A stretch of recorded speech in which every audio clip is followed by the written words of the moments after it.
They are facing a deadline of the end of July to agree to contract concessions or face hundreds of layoffs.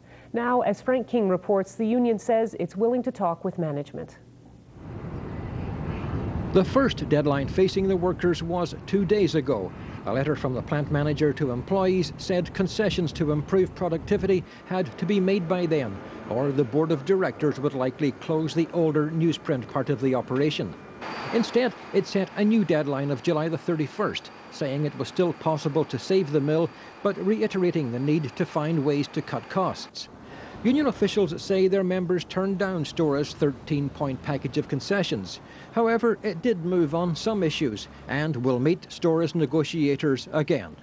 We will have talks continuing, as I've said, before the deadline of July 31st, and they will be conducted with the Senior Vice President of Human Resources for Stora Enso North America, individual by the name of Gary Paravincic, and the talks will commence before the end of June.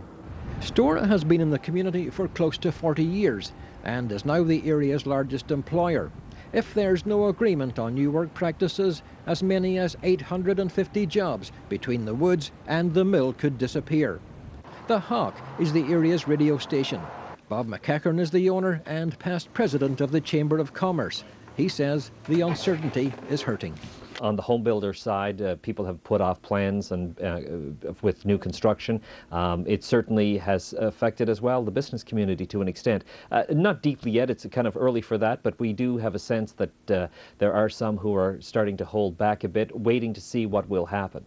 Even if an agreement is reached, more than 100 jobs will go as the plant is updated, although the company says they will be mostly through attrition and early retirement. Frank King, CBC News, Port Hawkesbury.